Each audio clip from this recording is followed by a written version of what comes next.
Welcome to Donmar TV News Channel. Alam niyo po, it is really unprecedented that a sitting president who is enjoying 80% trust rating and more than 30% endorsement power is not supporting any presidential candidate. Halimbawa na lamang po, si President Cory Aquino, sinuportahan si President FVR. Si President FVR, sinuportahan si JDV. Si ERAP, we know what happened to him. Si GMA, sinuportahan po si Gibo. And then si President Noynoy, si Marojas, at si President Duterte po ay question mark. What is the rationale behind this, Mr. President? Let me dwell first on your preliminary question. I'd like to thank the Filipino people. Maraming salamat sa inyo for the continued support at paniniwala ninyo sa akin, sa pagkatao ko, pagka-official ko. And might be a redundant or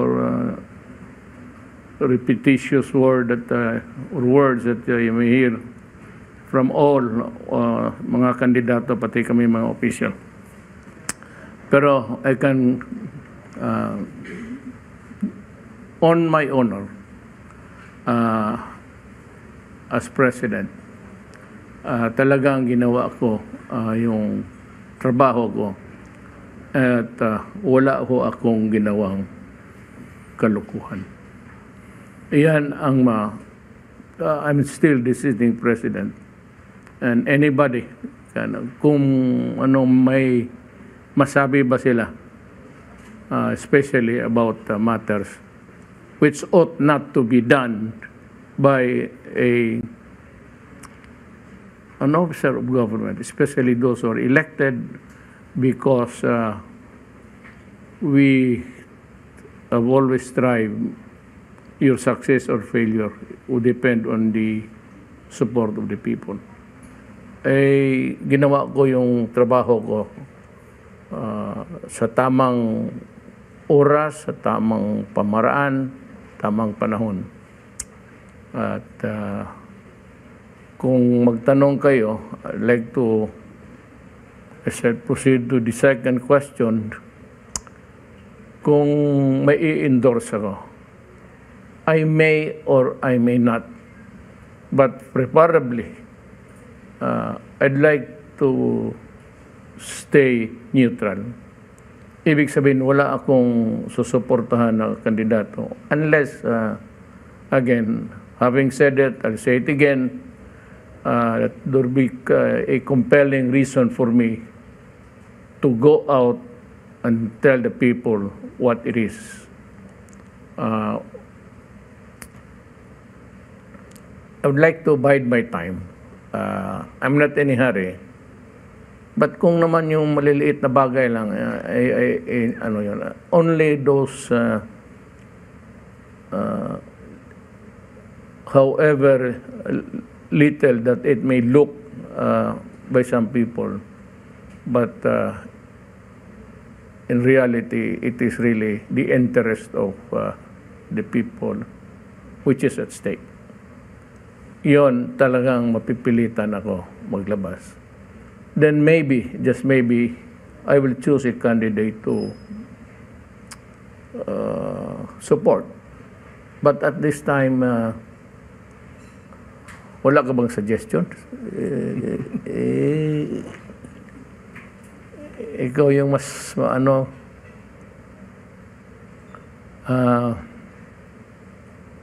papasalamat lang ako na yung suporta ng tao hanggang ngayon. Saka sabihin ko na I will not dissipate or waste. Itapong ko lang sa basurahan yung I don't know if it is an emotional outpouring, but going with the numbers, it is quite huge.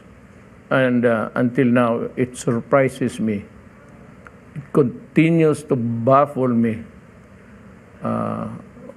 Ganon rin yung iniwan ko yung pagka-mayor ko. Ganon rin ang ano ng tao. Yung emotions na pinakita sa akin. I may just be lucky, or it might be that people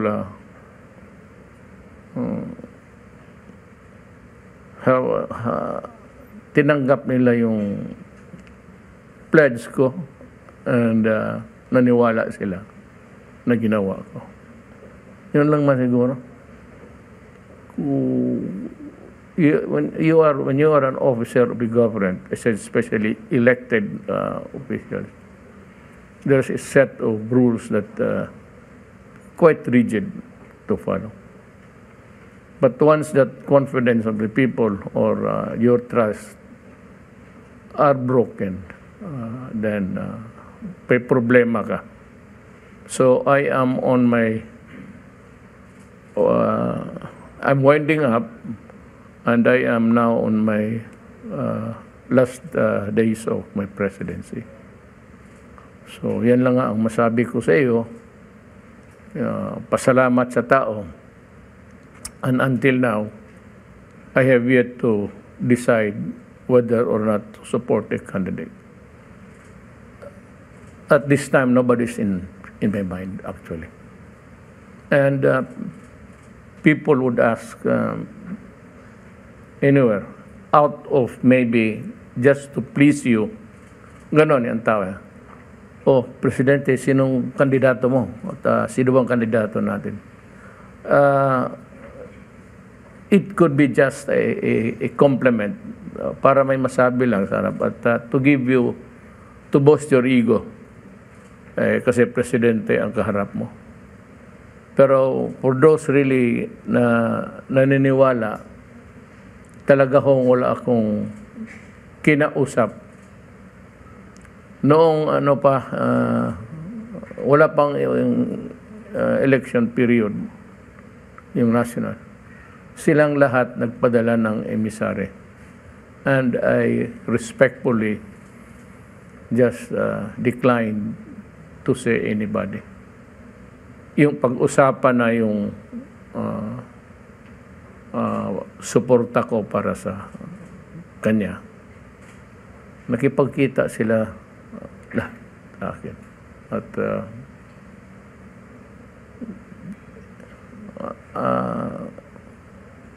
I'm not in a quandary, but isip ko it's not easy to come out tapos matalo pa yung in-endorse mo. Maybe a choice would be ever na yung sinuportahan mo, yun ang manalo. Ideally, it should be in that kind of environment or situation. Your daughter, Mr. President, Mayor Inday Duterte, is leading in the surveys, and obviously, having your name, your namesake, the Duterte, running as the Vice President of Senator Marcos. Does it mean you not supporting anyone or just being neutral? Does it mean that parang may go signal ka na rin na si BBM or si Inday para lang maliwanagan po ang publiko? I have talked to my daughter, Inday, only once since months ago. Just like when I was mayor, and tapos siya na ang inano ko, pinakausapan ko. Kasi abogado eh. It was really the primary reason. You can handle the affairs of the city. Hindi kami nag-uusap. Basta dyan ang nasabi ko na ikaw na ang patakbuhin ko. That was it. We do not talk about politics, either inside, except for once Pero ayaw ko na lang i-discuss kasi maganda. It was between father and daughter. But it was also a conversation about politics. Pero sa amin na yun.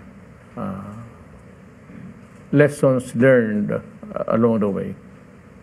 So, hanggang ngayon, wala akong masabi sa bagay na yan. Dito po tayo sa mga senatorial candidates. Very unorthodox po yung inyong style of leadership. Again, as we go back in history, tingnan po natin ang administrasyon ni President Cory Aquino, kay FVR, kay ERAP, kay GMA, kay President Benigno Aquino. Lahat po sila, every time merong midterm elections for senator, talagang tinututukan ng pansin yung line-up of senators. But we noticed, nung midterm po ninyo, midterm elections, ay hindi po napuno yung inyong 12. Mga, ano lang po, mga 4 o 5 ang sinuportahan ninyo. Ngayon po, this campaign, parang hindi rin po ganun shall we say, organized as the past presidents. Very unorthodox, Mr. President. But then again, you were able to get all of your legislative agenda across the board. For example, yung universal healthcare, ito pong Bangsamoro Organic Law, lahat po ng mga batas na napakahalaga, mga landmark na napirmahan po ninyo, napakahalaga po talaga na kakampi mo yung mga senador. Ano po ang rason dito? At maybe you can enlighten us. Well, I think that the advocacies that I was working on, even when I was mayor, hindi lang natapos lahat,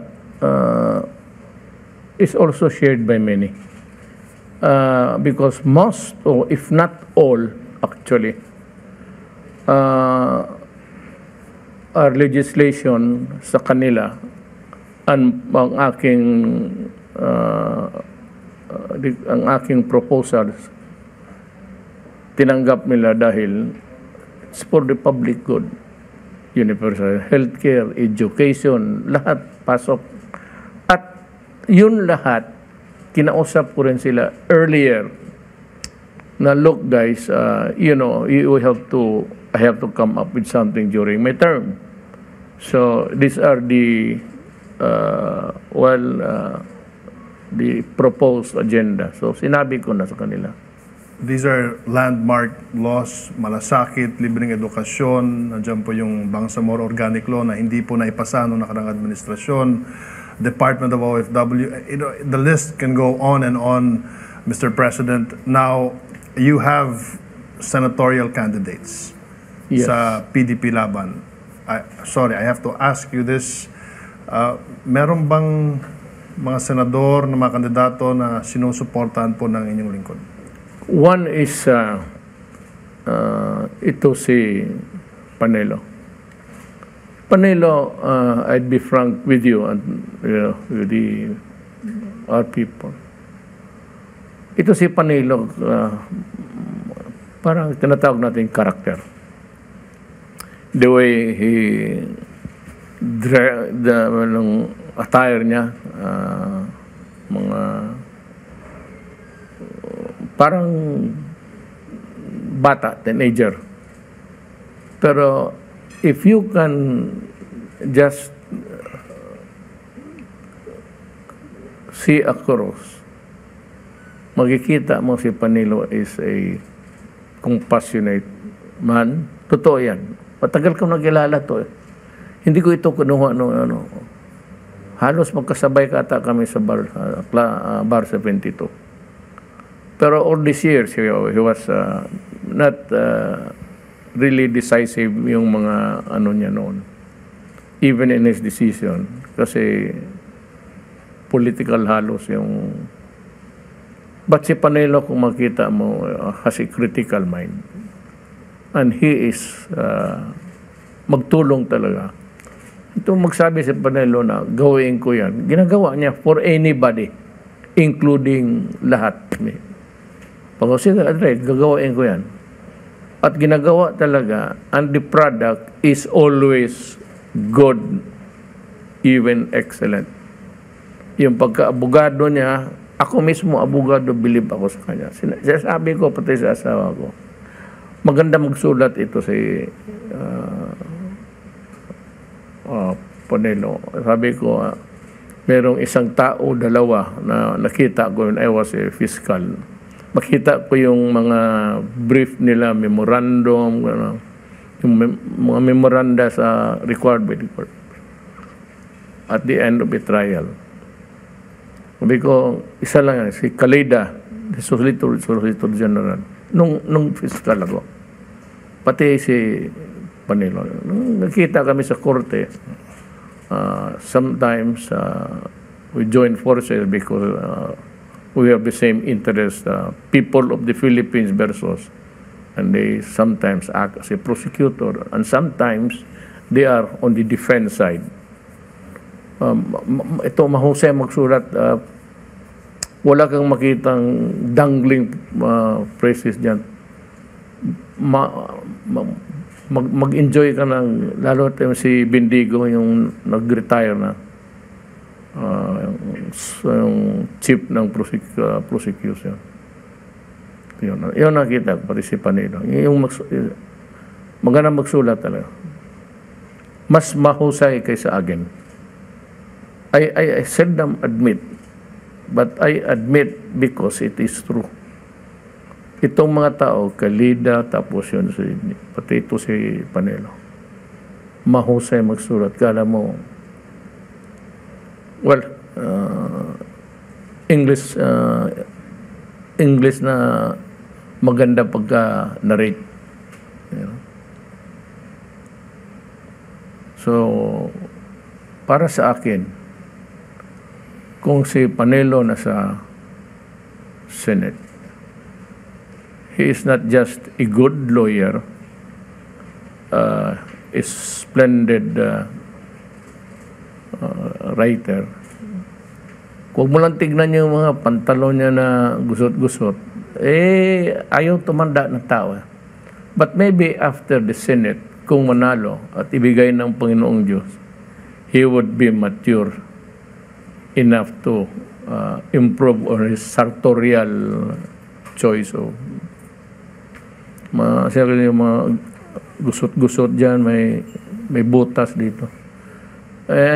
Tinatawag, pansin ko yan noon, kaibigan Sabi ko, Sal, hindi ka nga tignan ng ako. Sabi niya, Dre, gusto ko probably, I do not know what's inside his the gray matter between the ears. Pero I don't know what's going on, but he persists until today. Huwag lang ninyo pansinin yan. And you'd realize that you talk to him and probably work with him, talagang mahusay. Panelo. Kaya, nung sabi niya kandidatura ka, and he's very honest. He's really very honest. Lahat yan silang dumaan. Kung hindi kami tayo. Kung hindi tayo nagkaintindihan about itong corruption sa pera ng tao, nagkakasama tayo dahil nagkakaintindihan. Intindihan ninyo ako. Yun. Tapos pareho man tayo ng partido, sinong listahan mo na ano? Diyan po si Belica. Greco. Well, si Greco, he's young. He's very idealistic. He headed the anti-corruption commission dito sa atin, executive department. And he's a tireless worker. His advocacy is good. He is honest. Nakikita mo. Makita mo naman, you can see through sa tao. Talagang gustong mag-silbi sa bayan natin. Now, ganito yan. Kung maniwala kayo, okay lang. Kung hindi kayo maniwala, okay lang. But alam mo, sigurado ako, nagkampanya ako dahil makatulong ito sa bayan. Alam mo, maraming okasyon na pabalik-balik na lang yung mga senador dyan. Some of them are guilty of malversation. And the cases against them had been pending and umabot na sa Supreme Court. I am referring to si Gordon. Yung hiniram nila sa Subic pa siya, naghiram sila ng 186, kinuha niya yung 86. He never liquidated the amount, so he was flagged by the COA. So pina-explain COA was not convinced from a division ata, he appealed ang bank.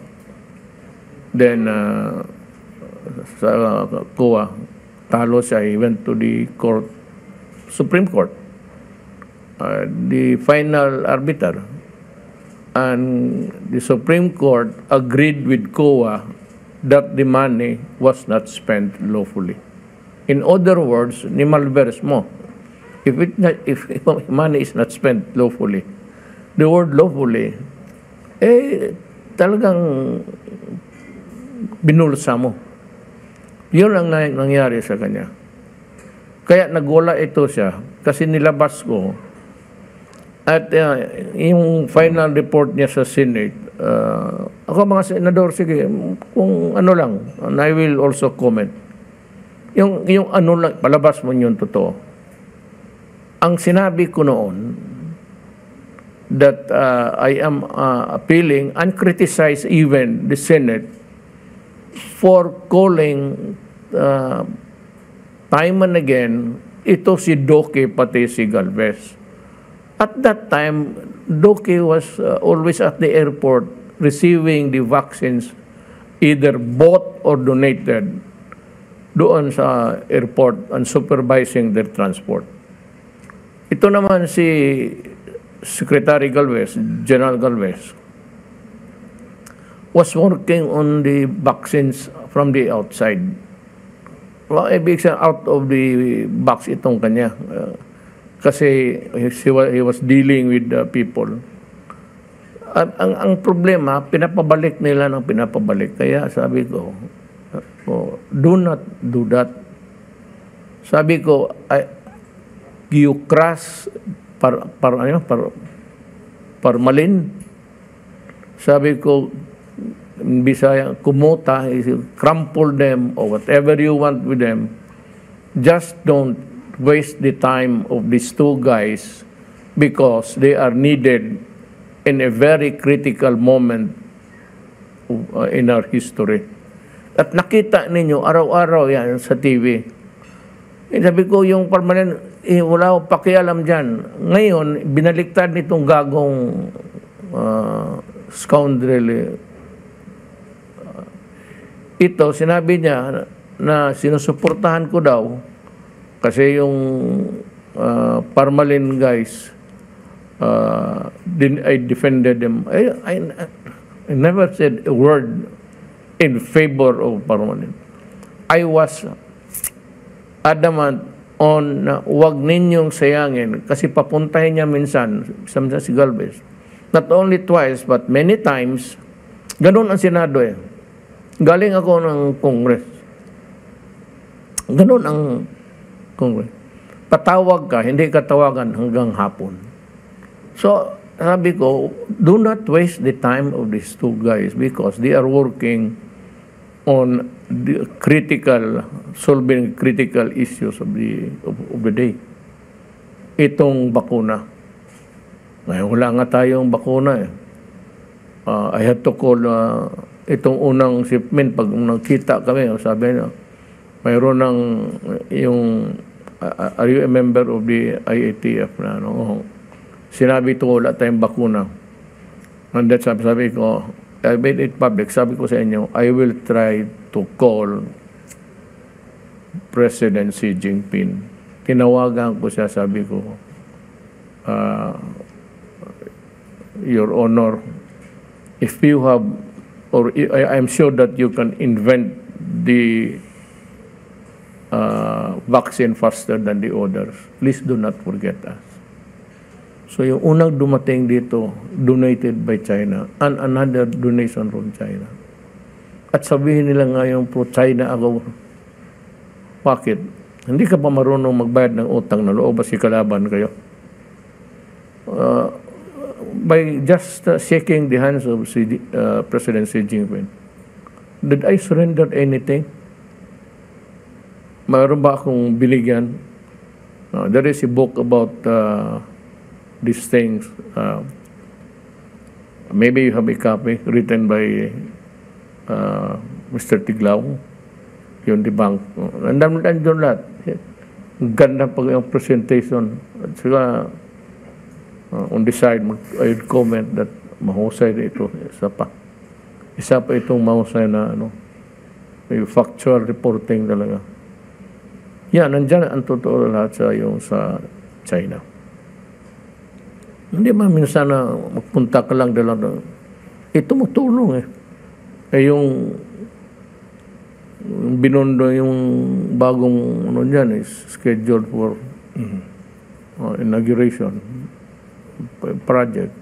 Yun talaga from the start, from the first bar to the first nail, bigay ng China yan. So, yun ang inaano niya. Dahil daw sa, ito si Gordon, he is mixing up everything. I never said a word in favor of Parmalin. But I was adamant and insistent na the Senate should not waste the time of Galvez and Duque.